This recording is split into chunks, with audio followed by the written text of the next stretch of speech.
Quiet, please. Quiet, please.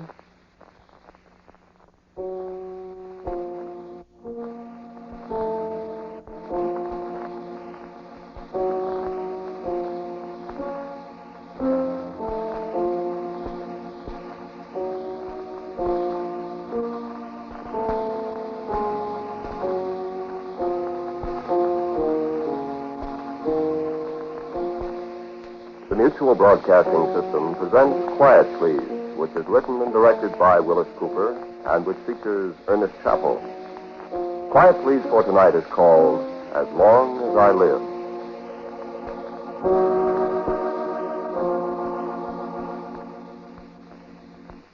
You ever know a medium?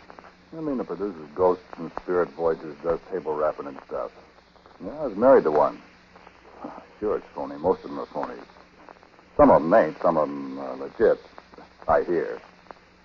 You got a minute? Let me tell you, huh? Me? No, I'm not going anyplace for a while. Time, I got lots of.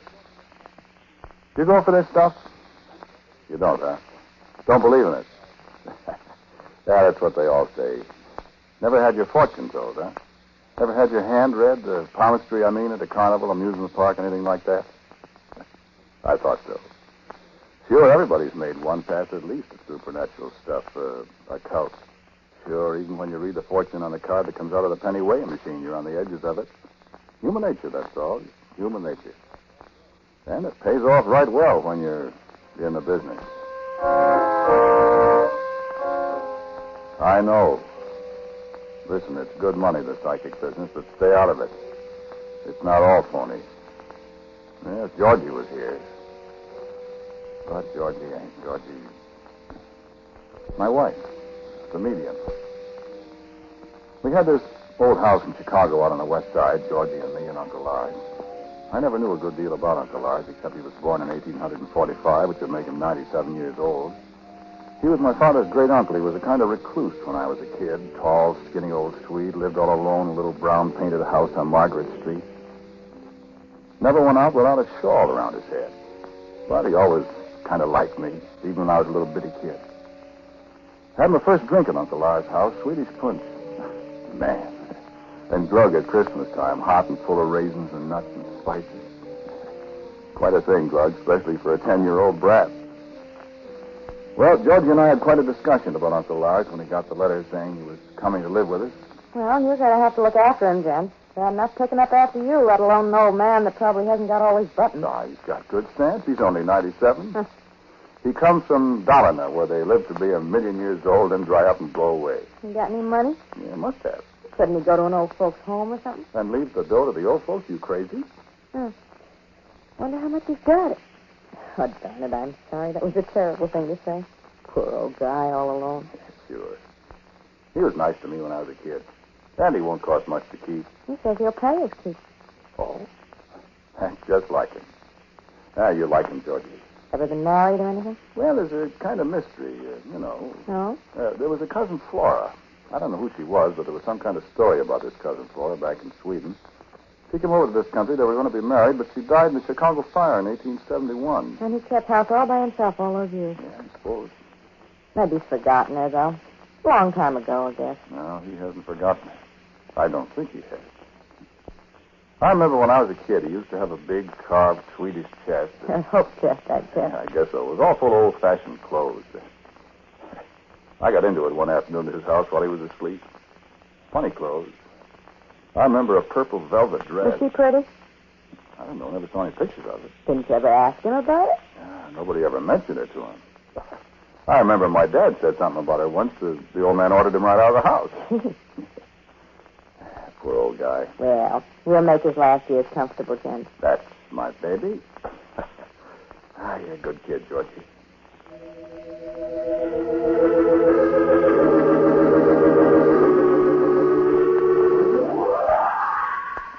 The mists are clearing now, and the ray of moonlight, as it moonlight, falls between the tall trees. And I see a face. It is a little girl, a golden-haired little girl in a gown of shining silver. Her arms are outstretched. She is seeking someone. She stops. She wants to tell me her name. Her name. Wait. She says her name is Rosalind. Rosalind, for God's sake, Georgie. Oh, that's right. I forget it all the time. Darn it. Rosalind. Rosalind. Okay, don't forget it. If old lady Watson hears you calling her darling baby out of her name, it'll screw up everything. Ain't she's worth dough, Kitty? I know. I'll remember. Where's Uncle Lars? In the hammock out in the backyard. I don't think he likes me very much, Jim. You're crazy. He thinks you're swell. Uh-uh. Well, he don't talk much to anybody, not even me. Acts like he's scared of me. What are you talking about? I'm not kidding. You ever see anybody put their hand like this? No. I have. Tell you what it is. Well? That's what people in the old country call horns of the devil. Corny di Diablo, old man Gabaccio used to say down on Taylor Street when I was a kid. For what? Well, you see, you hold your two middle fingers with your thumb, stick your first finger and your little finger out like horns, see? And you point at people. Well, what for? To charm against the evil eye. What are you talking about? Well, that's Uncle Lars when he's with me. He holds his hand like that all the time. You think you got the evil eye? He sure does, honey. Funny part of it is, baby, maybe I have. You're screwy. You know, fooling around with all this psychic stuff like I have, every once in a while you begin to wonder about things. Like what? I don't know, James. I mean, things. Well, like what things, sweetie? James, listen. When he makes the corny di Diablo at me, I get the most awful pains around my heart. My darling. Honey, you stop. You stop that, you hear? Why, you're letting this stuff get to you. You can't do that. You're just being silly. I know. I know, James. It's silly, all right, but... you know, if you fool around with this stuff, you begin to wonder if maybe you really are psychic. You said that. You're nuts. I know, but... Oh, Jim. Georgie, what's the matter? My heart. Why, what's the matter, James? Is your wife sick all of a sudden? And I looked up, startled, as the old man spoke from the doorway. Uncle Lars stepped forward, his hand outstretched to help me support Georgie. The fingers of his right hand were still clenched into the horns of the devil, into the charm against the evil eye. And then he opened his hands, and Georgie straightened up in my arms and drew a long breath and smiled at me. But I looked into her face, and there wasn't any smile in her eyes. I'm all right. I'm all right, James. Tell Uncle Lars I'm all right. And I looked deep into her unsmiling eyes. And I felt my own right hand twitch, and I looked down at it. My forefinger and little finger had formed the shape of the charm against the evil eye.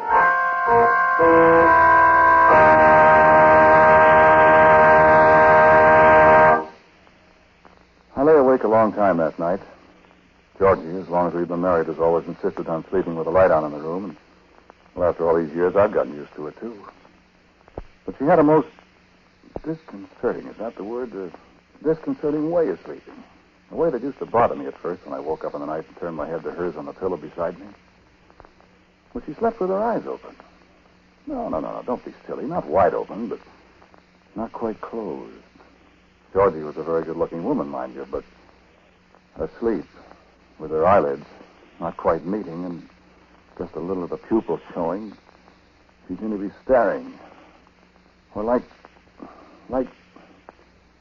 Oh, I don't want to tell you what it looks like if you've never seen it. Oh, yes, she'd be sound asleep, sure. We used to laugh about it.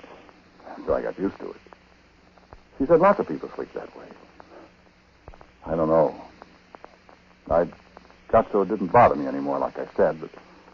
Well, this time... I'd shut my eyes, and I'd have to open them again.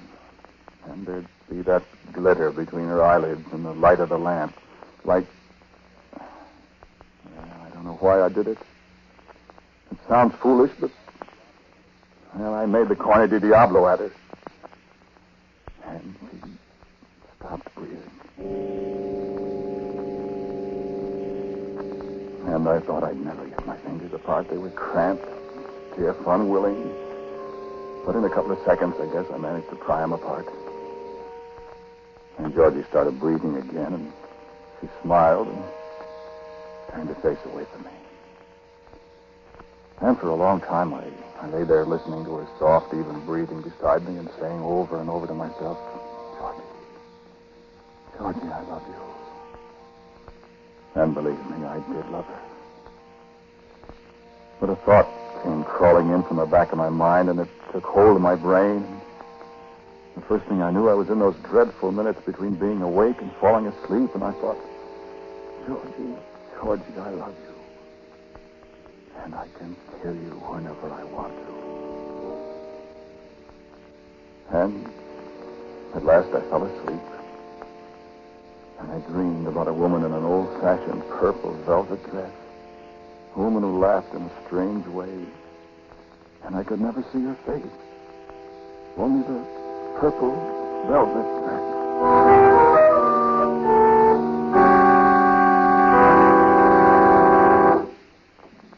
And then the morning came, and it seemed all confused in my mind, and Georgie was cheerful and happy in the kitchen as we ate breakfast together, and I guess I held her hand thinking, this is a lot of nonsense, a lot of bad dreams, a lot of nightmares. Everything's all right, of course.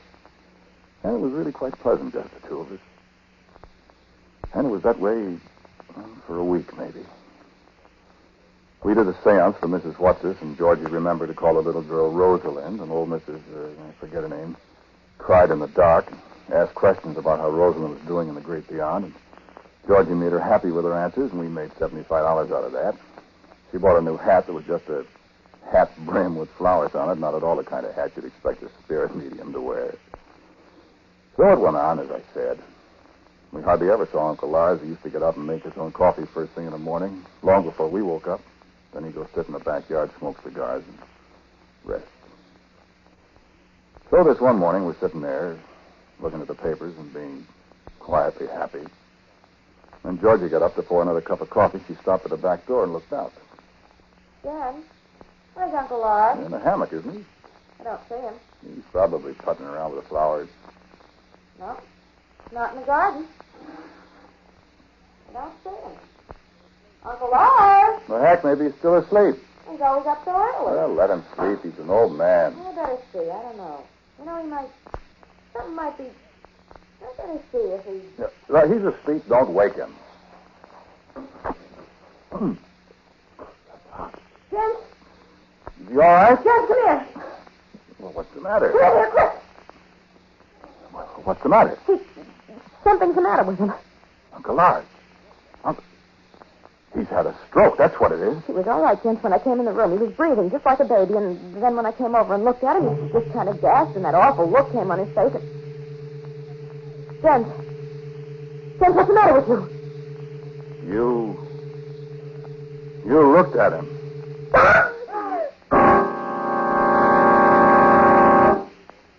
All right, he was 97 years old. He was entitled to a stroke. How do I know she did it? How do I know anything? How do I know when I pointed my finger at her that night she stopped breathing? All I can do is tell you what happened. No, he wasn't dead. We took him to the hospital, and he was there a long time. The doctors told me it was perfectly natural. A stroke. He'd be all right for a while, they said, then he'd have another, and that'd be that. So I said to myself, sure, it's natural. There's nothing magic or nothing, evil about this thing. Georgie couldn't be to blame. And even if she was, which I said to myself is silly, she couldn't help it. She didn't mean anything. She liked the old man. All right. You remember that woman in the purple dress I dreamed about, the purple velvet dress? The one in Flora's hope chest? Mm-hmm. Georgie, I said one day. Georgie, the funniest thing, I've been dreaming about that purple velvet dress I told you about. You remember? In the chest? Yeah. But there's a lot of stuff in there. Yeah, it's heavy, all right. Funny about him and that girl that died. Yeah. He must have been awful in love with her. Yeah. Dreams are funny, Jen. How do you mean? Well, no, they mean different things. Huh. I wonder. Maybe you dreaming about her? I didn't say I dreamed about her. I said the dress. Well, maybe that's a symbol. Maybe that means... Maybe he's going to die. Maybe she's telling us that. Maybe there's something in the chest we ought to know Let's about. not monkey with the chest. She might be trying to tell us something. Oh, stop, Georgie. No, James, I don't know. Well, there's a lot of things we don't understand. And then I got mad and I said, oh, for Pete's sake, let's get out of this stupid business. It's making us all nutty. Georgie said it wasn't stupid, and so we got into a fight. I got up and put on my hat and walked out of the house. And when I came home that night, I walked into the bedroom, and there was a woman in a purple velvet dress lying on Georgie's bed. And when I saw it was Georgie, a wave of rage just swept over me like a hot flood, and I slapped her, and she woke up and flew at me. What was wrong with us? She hit me, and I think I tried to choke her. We yelled at each other like a pair of wildcats. She scratched my face. I yanked her hair down. She struck at me again, and then I don't know how I did it. Something seemed to be pulling at my hand. And Georgie screamed again and fell down on the floor. I looked at my hand where it hurt. My 2 fingers were outstretched in the shape of the devil's horn. And I picked her up and put her on the bed. Took the purple velvet dress off her. And as it slipped over her head, she opened her eyes and she smiled at me. And I just flopped down alongside the bed, put my arms around her, and cried like a baby.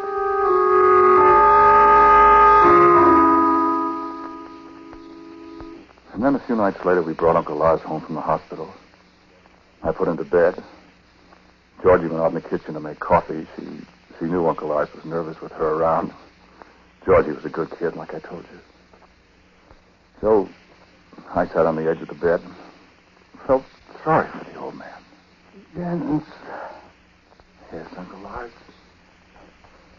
You feel all right? The purple dress. What? The purple dress. Well, what? What about it? Your wife put it on. Why? I know. Laura told me. Uncle Lars. You must not put it on, Jens. Oh, I'm sorry, Uncle Lars. She didn't mean anything. You know that. She has the evil eye. Your wife. Oh, Uncle Lars, now let's not. You know she has, don't you? Well, No, I don't know it. Jens, beware of an evil woman. Well, Georgie's not. I speak of Flora. Why, I thought you... I mean, you... I am close to dying now, Jens. I tell you something. Well? Flora. I loved Flora once. Of course. She died in the fire. I know. I killed her, Jens. Why? What did you... I locked her in the house and I let the fire burn her. Uncle Lars, Be still. Flora was an evil woman. I loved her and she... Let us not speak of that. Let us not speak of how I found out. Let us say that there was another man. And she laughed at me and called me a dumb fool. And then there was the fire. I had bought her the new purple dress and I came home and... Uncle Lars, do you... I mean, do you want to tell me all this? I have told you. She hated me, Jens. She has hated me so long. And beware of an evil woman. Jens? Oh, she called you. Take care. Jens, come here, dear. I'll be right back, Uncle Lars. Don't tell her. Of course not. I'll be right back. Jens, What do you want, Georgie? come here, please. Shall I close the door? Please. Where are you, Georgie? Well, what have you got the light off for? Georgie, where are you? Be still, Jens. What are you doing? Be still, I'm trying something. Well, turn on the light. Well, listen, What are you... I'm doing something for Uncle Lars. He's afraid of me and he doesn't like me and I want to... What are you up to? I'm going to bring Flora back to him. Georgie. Be still. I found out I can do it. I told you there are things we didn't understand. I tried it and it's easy. poor old man. I'm going to let him see the girl he was in love with. Stop, Georgie. I can't stop now. Be still for Georgie, you don't know what you're doing. Stop. Stop. Flora! Flora! Georgie, stop it. Flora! Flora! Georgie, I tell you, she... And something choked off my voice. I tried, but I couldn't say another word. Over in the corner, I could see a little pale purplish light. I could hear Georgie moaning. And I couldn't move hand or foot. It was like something holding me by the arms. I heard Uncle Lars call to me. Then, what are you doing? And Uncle Lars' door opened slowly. Lars, I did. Come back. Laura!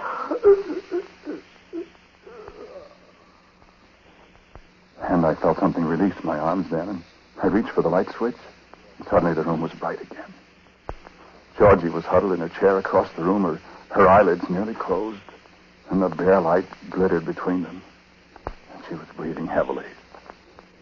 But at the open door beside me, there stood a tall woman in a purple velvet dress. And I heard her laugh. And she turned to look at me. And she had no face. She raised her arm toward me. I felt my own right arm lifting and my fingers squirming into the shape of the Corne di Diablo. Into the charm against my wife who had only tried to be charitable to an old man and who had brought his death upon him. And so I brought my wife's death upon her, too, in that old house. But Georgie struggled to her feet, took 2 steps toward my outstretched fingers and said, "Thanks, darling," very clearly, and fell.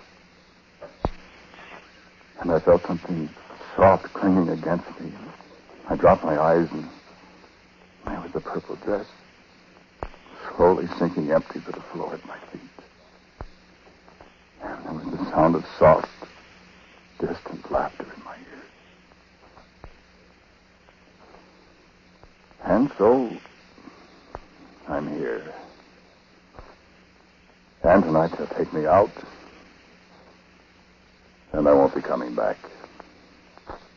How could I explain 2 dead people with the marks of horrible, violent death on their faces? Alone in an old house with a man who was sitting on the floor, gibbering and carefully, oh, so carefully ripping an old-fashioned purple velvet dress into shreds.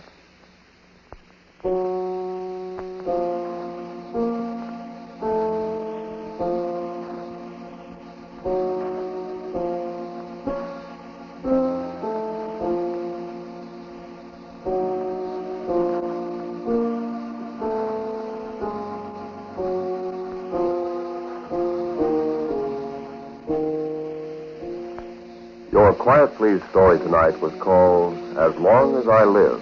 It was written and directed by Willis Cooper. The man who spoke to you was Ernest Chappell. And Alice Reinhardt played Georgie. Uncle Lars was Bruno Wick. And Lotta Stavisky was Flora. As usual, music for Quiet Please is played by Albert Berman. Now, about next week, here is Willis Cooper.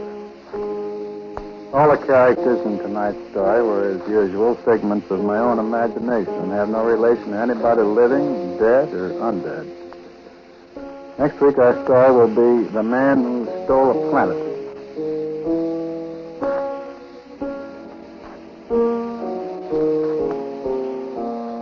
And so, until next week at the same time, I am quietly yours, Ernest Chappell.